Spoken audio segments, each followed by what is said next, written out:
Hey guys, so today we're going to start talking about reaction rates. So yesterday we talked about this idea of this conservation of mass, where the mass of the reactants equals the mass of the products. And now we're actually going to talk about how quickly these reactions occur and how can we affect that. So the different questions we're going to ask are, what are the parts of a chemical reaction? How do chemical reactions affect the mass of the substances involved in it?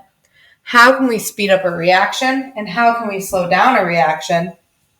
And how can we describe heat reactions?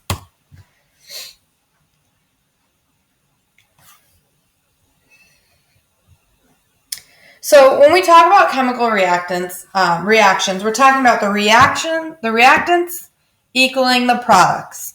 So the reactants are the matter that you start with, and the products are the matter that you end with after a reaction. And this can be the same or different depending on the actual reaction that occurs. Better reactants and products can be described by their physical and chemical properties. So what affects the rate of a reaction? Well, there's a lot of different things that can actually affect the speed or the rate of a reaction. And those are the concentration of the reactants, the pressure, which is only applicable for gases, particle size, which we're going to talk about even more today, the presence of a catalyst, temperature, and light.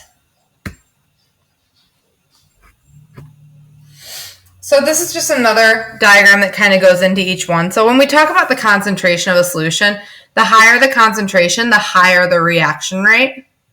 We talk about temperature. The higher the temperature, the higher the reaction rate. With catalysts, there's two different types. There's both positive and negative. The positive will increase while the negative will reduce the rate of the reaction.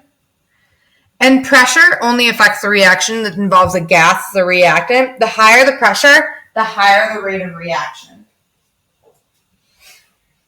And then we talk about this area of surface area or particle size. For the same amount of reactant, particles with smaller size has a bigger total surface area. So if you break up something that's going to be like some type of solid, it has more surface area, which means that the more surface area, the higher the rate of reaction.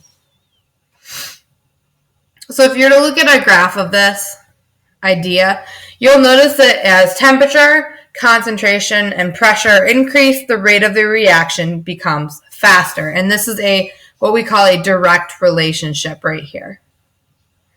Go ahead and move on to your packet for today. Once you've completed that, don't forget your exit ticket online, and then you may be on Quizlet.